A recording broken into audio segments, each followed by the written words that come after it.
everyone, and welcome back to Out of the Box. This is the podcast where we talk about the creative industry and how you can turn your passion into a career.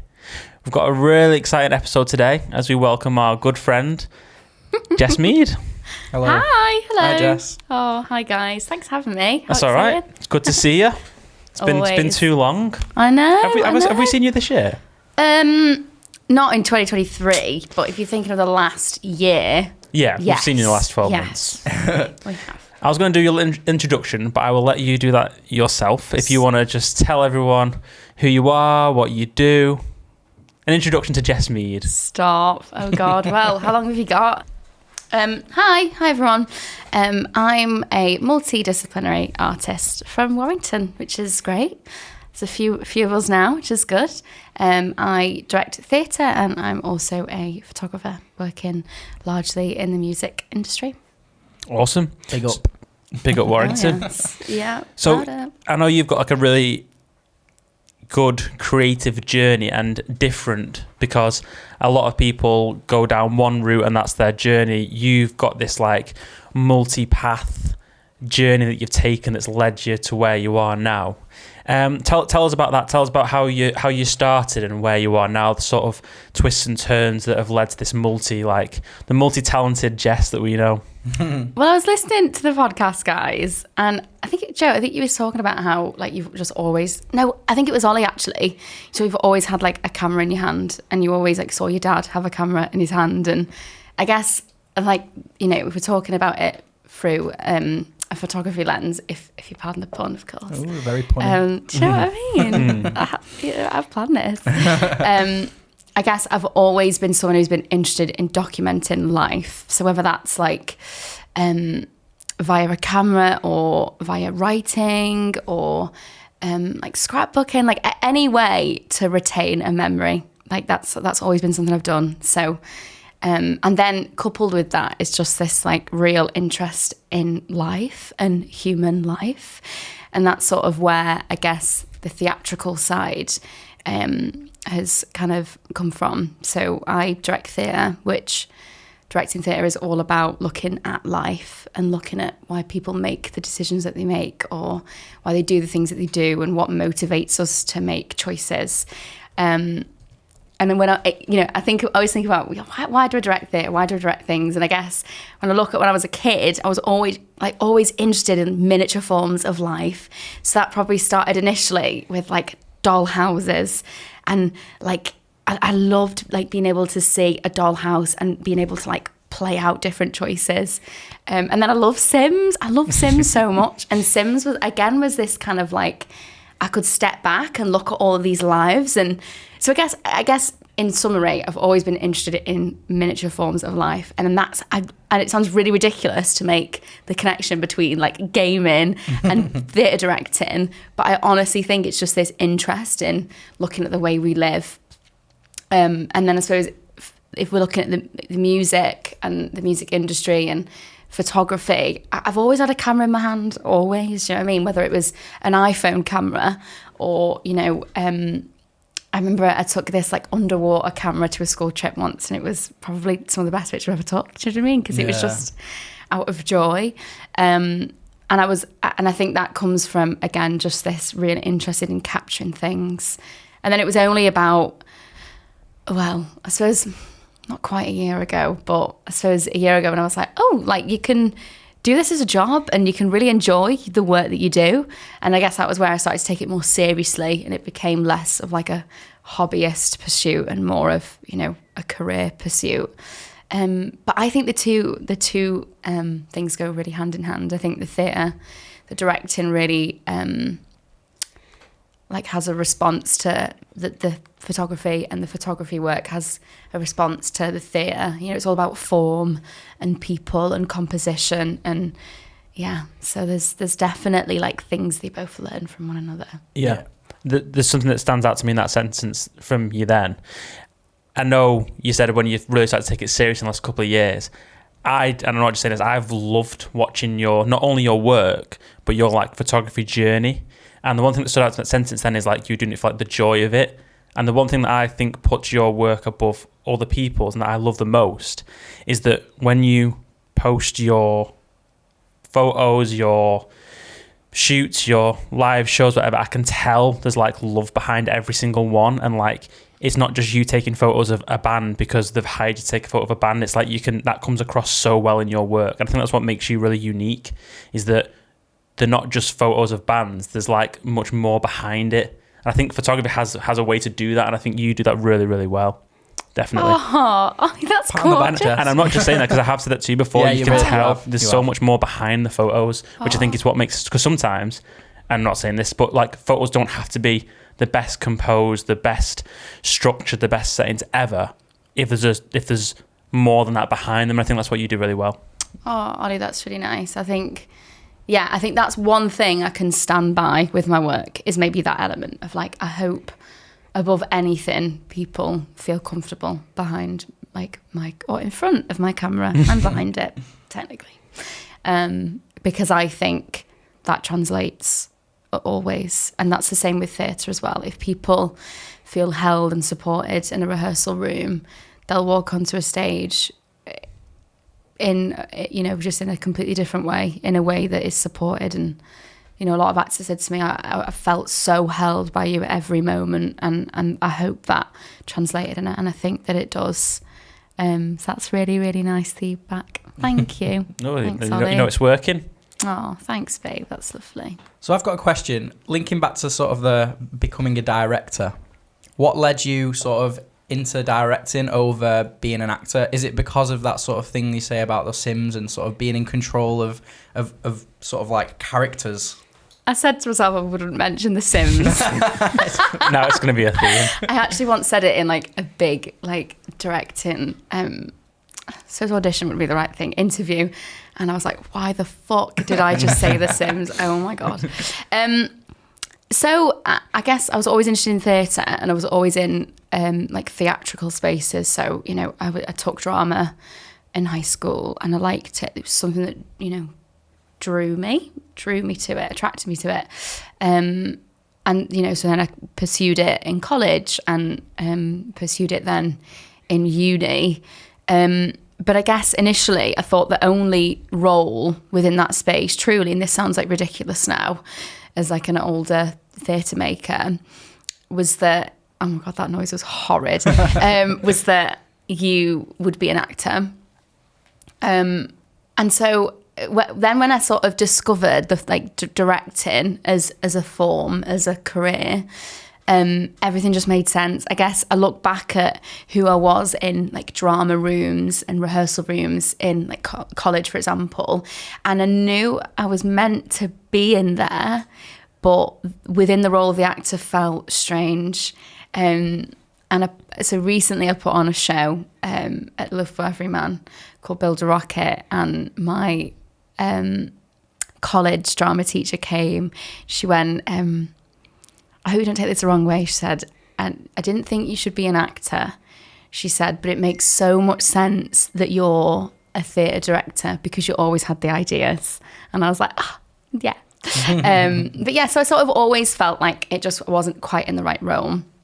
And then when I was at uni, that was when it was introduced to me as a job, as a role, which blew my mind. The second thing that blew my mind was that women could do it, because, and it sounds ridiculous, but when you don't see it, you don't believe it, Yeah.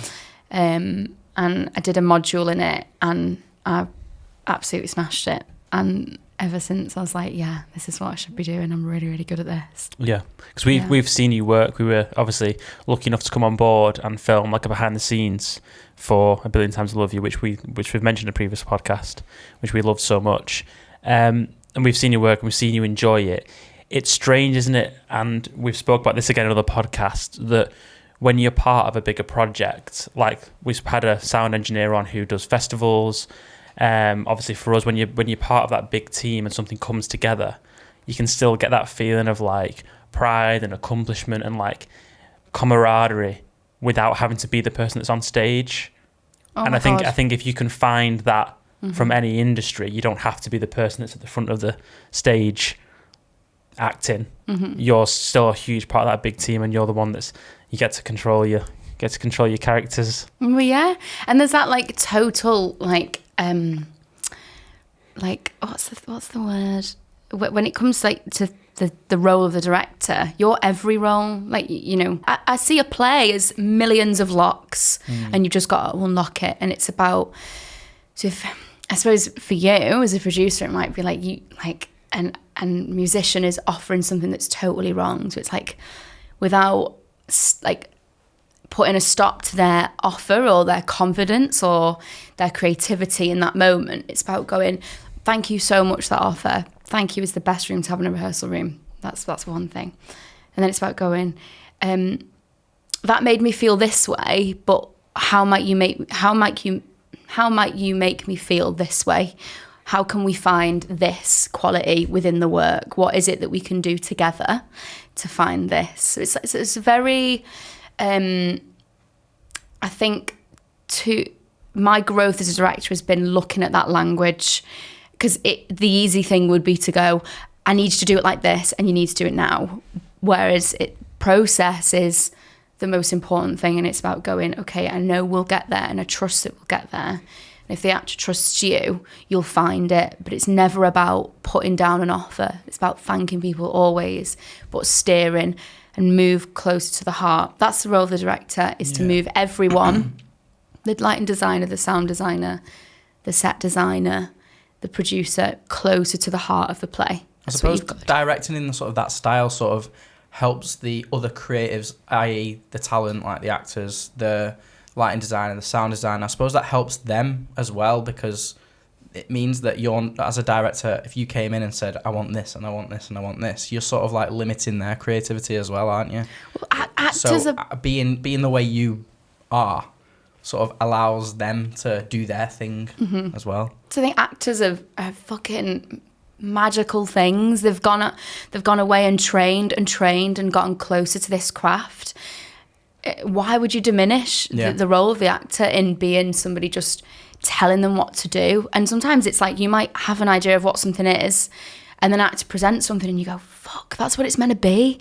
Like, of course. And so it's that push and pull. But sometimes, of course, it's going, okay, I've studied this play, I've been with this play for a very long time, and I know this is where we need to get with it, and we're not there. So how can we get there? So sometimes, you know, I'll be in a rehearsal, I'll be going, how can I approach this? And it's instantaneous decisions like that. And that's where I think I've grown. But then I suppose to put it into a photography sense as well, it's similar if you're in a shoot, you know, it's not always useful to sort of do this, do that, do this. And that just feels really strange. It's maybe going, how can like we find a bit more joy in this shot? Like, just do something, offer something, throw something in.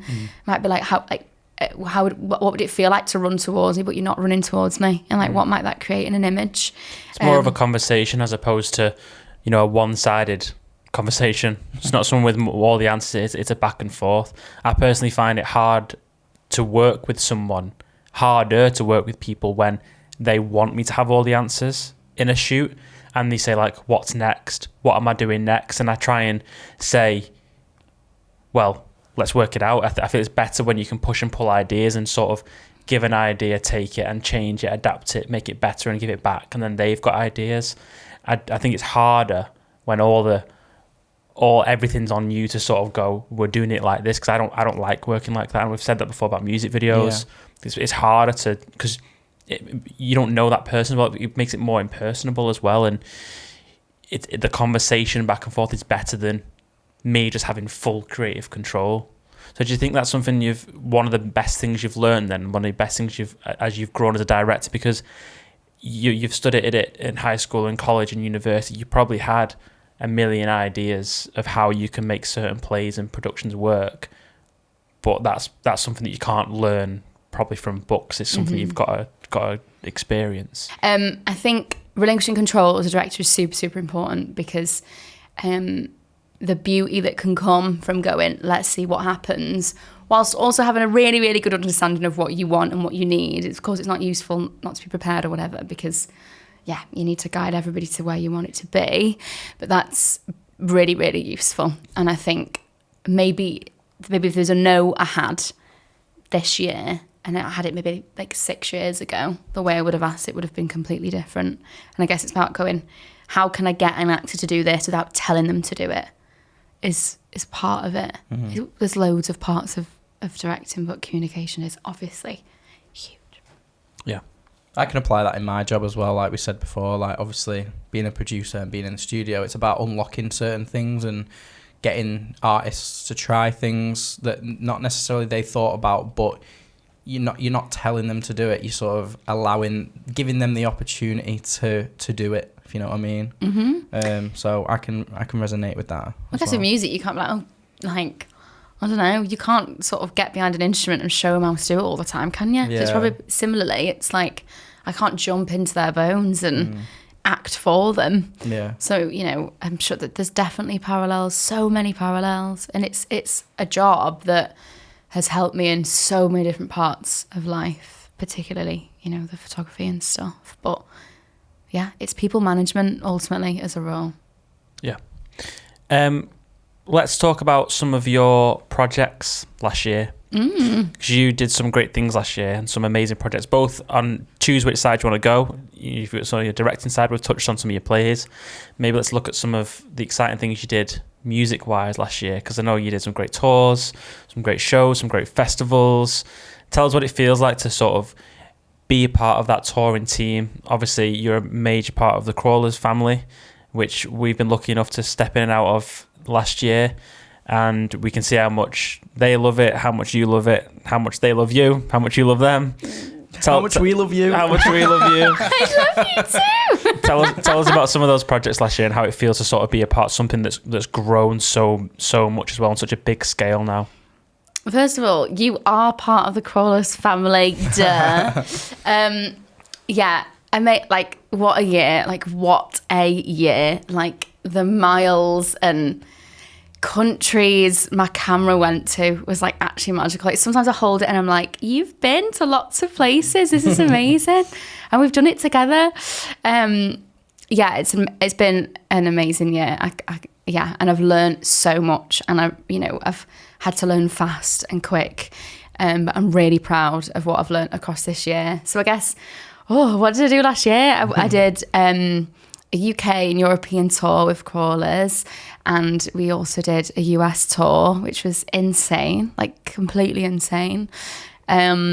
We did a really healthy and gorgeous festival season, which was brilliant. That was quite the experience, obviously, having attended loads of these festivals when I was younger with all my mates, and then being on the flip side was really, really cool. Yeah, it's been a crazy year. Being part of a touring family is honestly just so special. Like, and to think, I always say this, to think like a year ago, I didn't know some of the people that I've, literally shared half of the year with, if not more, is insane. And like, I can't even imagine a world without them. Like, having a touring family is just like, truly, you go through so much on the road. That, to do it with people that you love is just so special. And actually, you're with them more than your own family. So they really are family, and I know there's lots of different touring families and there's lots of special ones out there, but I truly believe the Crawlers tour family team, be that, the label and management, is just like, honestly, like, so special. And even the community that comes with it as well on each shows and stuff, that has really created and it translates so well across the platforms that we then get to consume it on, like that whole sort of, you released a tour diary yesterday, and that's a little insight to what it feels like to be part of it, and it did look like a really special year. Just that tour, but the overall year you had last year as well. Oh, it was just so special. Like, and he's like, that's a good point, Ollie. Like, as much as some of the like the touring family, like the crew as such, there's also all these fans that I've met who are beautiful, beautiful people who, are going to build like a really brilliant future, and they're going to be, they're just amazing. And they always really, when I'm at a show, they're Jess, like, and they make me feel so loved, which is so special. And truly, there's some of, like, the best people I've ever met. They're just beautiful, beautiful people. And, some of them are really young people too, and they're really inspiring, because, being attached to Crawlers is being part of like a movement of people who just want to express themselves, who just want to be themselves. And so I'm looking at kids make choices about expression, about love, about sexuality, about gender that are really fucking bold and sometimes quite dangerous, but they're doing it anyway. And that's a huge responsibility for a crew to hold. And Holly from the band always says, you're the first person to see them, and I am. And so I hope and make sure to make them feel loved and special, because that's what they are. Yeah, I'm sure you do. I know you do, because we've seen your work, and obviously we've been with you on the fan shoot as well, and you can see it from a mile or so. You should be proud that you have that effect and stuff, and that you're part of that sort of. The band have an ethos. Is an ethos, is that the word? Mm-hmm. And that they need that to be carried on from the first point of contact, yourself, the crew, the people on merch. That has to be carried out and diluted as less and less and less as the people around them get bigger. Do you know what I mean? Yeah. Else, what's the point? I sometimes see myself as more than a photographer when I'm with crawlers, just because I love all the fans so much. I want to look after him. We've always said, haven't we, like when we've been on them crawlers jobs, obviously we've worked a few sort of live. We've worked in some live environments with different artists and whatever, and we've always said that when we're with crawlers, there's just something that feels different about it. Like, it is like a real community of people. It's not just fans. They're not just fans, are they? It's like a whole community that you have all managed to sort of build upon, and I've just. Yeah, it's just mint. Do you remember that, like when we did that shoot together and you were directing it, and it was everybody singing to come over, and it was just like, I think we just looked at each other at one point. We were like, "What the fuck?" I think I lost track of how many times I cried that day. We were just we were a mess. We were just crying in each other's arms, like. But it was like I felt at that moment. I was like, and this sounds really dramatic. Theatre director, I felt like I was on the edge of the world and like something was about to happen. Like I felt like we were in a special moment in time, and we know when we were watching loads of like really cool kids sing these lyrics, it was the first time, obviously post-pandemic, there was a visual of like what the band are doing for people, and it was crazy. It was like such a, I don't want to say turning point, because they were already larger than that at that point, but it was such a big, I felt like a big moment for them, because obviously they'd reached this whole community through this song, and it was the first time everyone had really come together. The pandemic as well, all these different elements that made that moment so like surreal.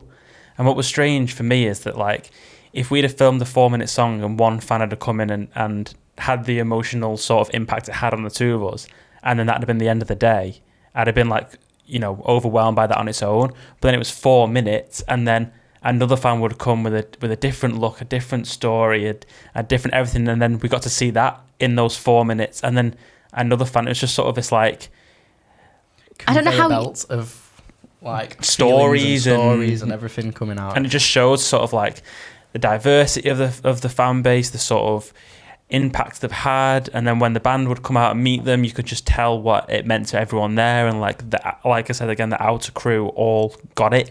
Everyone understood. I don't know how you chose, like how you made the choice to go like, who do I put here and where? That was because one of the hardest edits I've done. You're right, you could have come out with fucking 100 different kinds of that video with everyone. Do you know what I mean? It was that special. I remember saying to you, because we did London in the morning, didn't we? And then we got in the car and we drove to Liverpool. And I remember in the van saying to you, we could go home now. I've got not too much footage. I've got loads of footage. We could go home and I could make a full video and not be worried about footage. And then I said, but I bet you any money we see a spark in Liverpool, and there'll be 100 other stories that we've not touched on that we could miss out on. Obviously, we were always going, but I'm saying it's so important that we are going, because there was just another world there. We went to Liverpool and did it all again. It was completely different. And some of the best shots of the day were from doing it all again. I know. And again, it goes back to like how the guys are super invested in like that regional voice. But I guess I also just want to say like about the band and like about that touring family is like they are truly, and you know it, like I guess I'm not telling you guys, I'm telling the listeners that like they are the kindest people ever. Like and that's, I'm talking about the crew, but specifically when I talk about the band, like they look after crew so much. You know, it's constant, you know, gratitude and yeah, they're just beautiful people. And this year they've changed my life. Like and every single day I'm grateful to even just be like a fraction of their journey, because like I said, I wouldn't have met the people I've met, I wouldn't have seen the things I've seen without their belief in me. So every time I make something, every time, you know, I create something, I just want to get better just for them, because they deserve the world. They really do. I was just about to say, like, as far as people go, they are like the best people, aren't they? Like in terms of like everything. So without turning this into a Crawlers fan club podcast, although we can go that way if we want. Really, from the bottom of my heart, like them guys deserve everything that they get, because they are mint, they are class, and like they are my definite favourite sort of kind of people to work with. So, they definitely love you too to bits. They do. There you go. A little shout out there for the band. Yeah. Oh. I wanted to ask you a question. So, in terms of, obviously we know you shoot a lot of live events and gigs and things like that. When me and Ollie have done it in the past, we've had a few sort of like, not issues, because that's not the right word, but sort of obstacles to overcome with lighting especially. So I feel like me and Ollie have had to like converse with lighting engineers, and that's something we've learned. How do you sort of approach that sort of thing? Because obviously you've toured like X amount of venues now. Is that something that you sort of take when you do, or how do you cope with that? Because I've seen you using flash as well. Is that more of a creative choice, or is like in terms of how the photos come out, or is that for lighting as well? Oh, this is such a real good nerdy question, though, to be fair. It's such a good question. Oh my God. Like, I don't think people appreciate how much the success of the photographer hinges on light or haze or all these factors. And there comes a point where there's actually an obstacle for you getting an image if these things aren't like right or even just sufficient at this point. So obviously the guys like know that I direct theatre, and part of directing theatre is having a really good understanding of lighting design. So it's very much like a language I can talk. So they've sort of given me agency to approach. So say if they're working with an in-house lighting designer, which is often the case at this point in their career, I've been given agency from like tour managers and from the guys to approach the lighting designer and go, all right, here's a palette that we like to work with. I'd really like it if you could find some like rhythm and movement within this part of the track. We love haze, but fucking hell, don't give us too much. So I sort of like I always approach the lighting designer and have that conversation. And then I guess, you know, in a few years, then when you tour in a lighting designer, of course, that would be obviously different. But they just really trust my understanding of light in that sense. To go back to the flash thing, I really enjoy the flash aesthetic, but I would say that it's really hard to put it to percentage, but I use it sometimes because I really enjoy how it feels and what it does. But it isn't always a creative choice. Like sometimes it's a case of I cannot see the band. I definitely think there's scope for a photographer, so if you're in a touring party, to discuss things with the lighting technician for sure. It's very much like something I believe can happen, especially again if it's dealt with kindly, and it's all about, you know, getting the best thing for the band. Sometimes there's a point where you literally just can't even see them. So yeah. Have you ever tried the long exposures with the flash? I have, recently, and it was good fun. I did cool, it with, it is good. We've got that film camera, as you know, like we were speaking about before, and that's got an in-built flash, so it's just dead easy to just flick on. And we were playing around, weren't we, the other day with like long exposures and stuff, and some of the results you can get are really cool. I love when you discover a new trick, do you? And it's so fun and you just can't stop doing it. But yeah, I did recently with a band called The Sukis, and I loved it. It was really fun. But I've been using a bit of long expose recently, mostly because I don't really use it with the guys. It's not really, it's never really felt in that realm. So I recently shot Bonnie Kempley at the AO Arena, and I was like, oh, I'm going to try it. And I loved it. Came out with some really gorgeous stuff, really magical stuff. Now, you've had the privilege of growing with the venues that you've been. You've just said the AO Arena now, the biggest venue in Manchester. If someone was starting out and they are in these smaller venues that have less lighting rigs, and I found that in the bigger venues it's obviously easier because you're facing less challenges. If someone was starting out now, what steps did you take to overcome those challenges? Because you've probably seen 100 cap venues to what's Manchester Arena, 11,000. So how do you overcome those challenges? You know, you sat there, the band come on, and you think, I'm going to struggle to get good photos here. What steps do you take to overcome that? Such a good question. I also used to think it would be harder to shoot an arena because it's bigger, when actually it's obviously got the best equipment. So it's the easiest pitch you'll ever take. But I used to also be like, fuck, it's going to be so hard to shoot an arena. The best place you can learn is in these grassroots venues, because it's going to throw every fucking challenge your way. Be it no pit, be it no light, loads of haze, not good access to stage, or all these things. So it's the best place to learn and really, really push yourself. So the way I go around it is, I suppose, when we're on tour and we might be in a smaller venue, I'll suss out, the lighting rig. I'll suss out, has it got a pit? I'll suss out, okay, if it's not, or if it has, what different shots can I get? I'll get really, really close to the venue, basically.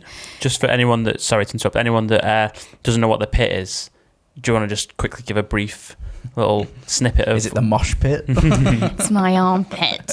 No, that's really good, Ollie. Thank you, because jargon is not fun sometimes. The photo pit, so the bit in front of the audience where the photographers sometimes shoot from. Venues don't always have them, unfortunately. Yeah, so I really get close to the venue, understand the venue, work out. So it's never a surprise. I can take one look at a venue and go, it's not getting much light today. Way I go about it is, if I feel like a venue is going to challenge me in that way, I always make an effort to do this, but I'll make a really, really big effort to get some really great backstage shots, because you can potentially curate more of what that'll be. Get to know your camera really well, work out, what lens is going to really serve you in those times, in those moments. Get really close to it, become its best mate. Also, don't underestimate post as well, editing, post-production. That can sometimes, you can be looking at a picture in the pit and you think, God, it's awful. And then you get to post and you're like, okay, it's savable. But yeah, I'll always try and get loads of really good backstage shots so if I feel, I've not got the picture I'm really, really happy with it on stage, there's then backstage as well. That's really good advice, that, because I've actually never thought of doing that before. And that makes me think of past shows we've done, that I think when I've gone to post about the show on our Instagram, I've thought these probably aren't good enough to hold their own. But if we'd have taken photos in other places, got creative, just because it's a gig doesn't mean all the photos have to be on stage. Yeah. That's a really good tip. Yeah, and I think what you said as well about learning the venues and your camera and stuff, I think if you can do it in a bad venue with bad lights and not as much gear, then you can do it anywhere. And I think me and you had this conversation. I remember you said, what lens should I buy next? And you had that 50mm. I think I remember saying, like, just master that. And like, some of the best advice I've ever had, actually. I'll tell you right now. That was such good advice. I told him to say that, Jess. Did you? Yeah. No, because you literally weren't there. In literally what? No, that was such good advice. And like, if you were going to ask me, that would also be advice I give to other people, because you go in, I literally have to learn via this lens. And that was, that had a really good f-stop. So it was really, useful, and I could really get a lot out of it. But then, like you say, as you get into bigger venues, then you're going, but I'll need a zoom. Yeah. But you're right. If you start in those venues, just practice. You can do anything. I went to the arena last month, so scared, so nervous. I got there and I was like, there's virtually no challenges to this, except maybe, you know, the artist is a little bit further away than you'd hope. But I remember thinking about grassroots venues that, oh, well, you're really close to them, so it'll be fine.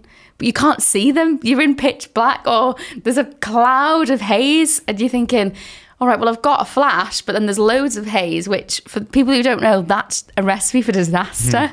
So yeah, I'll try, if I'm in a privileged position to get a backstage shot of an artist, I'll do that. But then it'd be going, all right, there's going to be no surprises. No surprises. It's the best thing. Sometimes I'd get into a pit and be like, fuck, you know, I've not looked at the rig enough, or I've not worked at this, or I've not had that conversation with the lighting designer or whatever else, or I've not brought this lens that can do that. And that's when I've let myself down, like within my practice. So it's all things to learn though, isn't it? Like that's one thing that we've sort of covered quite a lot in this podcast is learning from your mistakes as a new creative in this industry. Like, I can say it for me, Ollie can say it for him, and now you've just said it as well. Like, these are things that you learn from, and sort of you've sometimes got to make the errors to know where to go right, haven't you? Going forward. Oh my god. Yeah, we've done it loads. Especially gear can be a hard one, because you go to a shoot and you think, I wish I had that. You go and get it. Do you remember that first photo, like live show we did? Yeah, Frank Carter. I'll let you tell the story. Stop. Is this good? It's not a long story really, but it's very funny. It's very funny. So it was when we were first starting out. We weren't even called Matchbox Productions, were we? No. Audio visual multimedia at that point. I remember that. Yeah. I remember that era. And I had a DSLR. It was a Canon 77D. And you had just bought your first mirrorless, which was a Canon M50, which is about what, like 400-500 quid. Yeah, which is like the size of this can, like a can of Coke. It was tiny, and we rock up in the pit, and we didn't really have a clue what we were doing. This was to photograph Frank Carter and the Rattlesnake. So it's Academy 1. Yeah, so it's a pretty decent venue, and it's a pretty decent like sized act as well. And we go in through general, don't we? Like general. So naive. Yeah, and start taking pictures in the crowd, and then the security guard come up to us. Do you remember that? Yeah. Saying, "Whoa, no, you're not allowed there." And we had no clue, so we learnt that day. And then we got into the pit, and we were waiting for Frank Carter to come on. And it's us two with our like little cameras with little lenses. You had I had an M50 and a Pancake 22mm. my camera honestly was about this big. That's okay though. And it was let's normalize smaller lenses in pits. Like I used to stand with my like that 50mm that you're talking about. And I used to just like, but there's not like it's fine. Do you know what I mean? But I get it. I get what you're trying to say.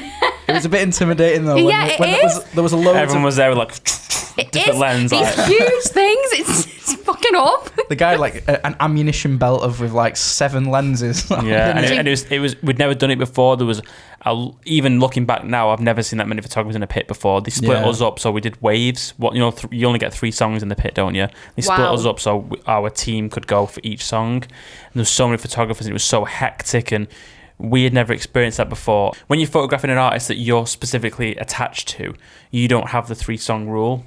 But as you're part of press, you only get to be in for the first 3 songs, which we've only experienced a few times, and it's hectic. So we were taking these photos, never even taken photos of a live show before. Everyone's fighting for the shots. Everyone's fighting for the shots, and I was there like I'm on like a little holiday taking photos with a dead cute camera. But I was proud of my photos. They were really good.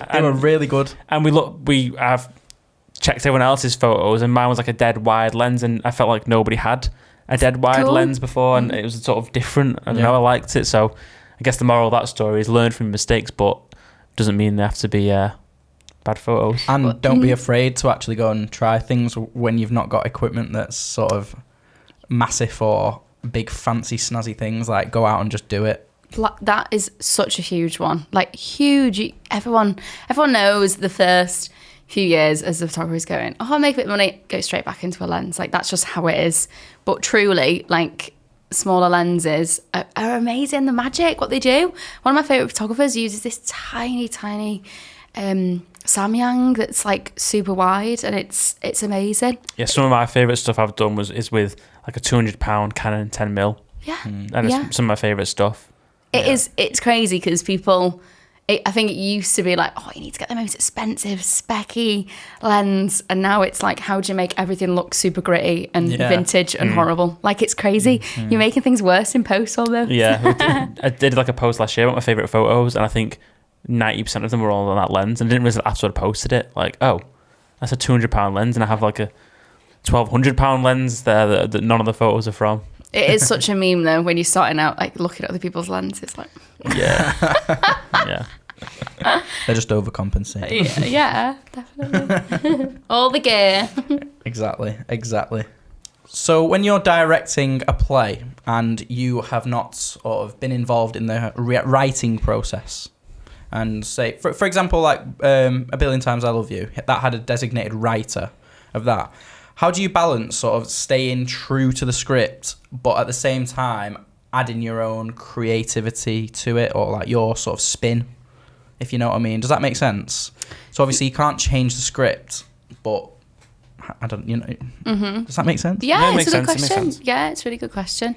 I think, you know, really honouring the writer is really, really important to me, honestly, because as much as I think, oh, I know this play so much, like, the writer wrote it. They spent hours. They've probably spent triple million, billion the amount of time I have with it, and I could be spending every single day with it, you know? So I'm really interested in supporting, like, the writer's wishes for that work.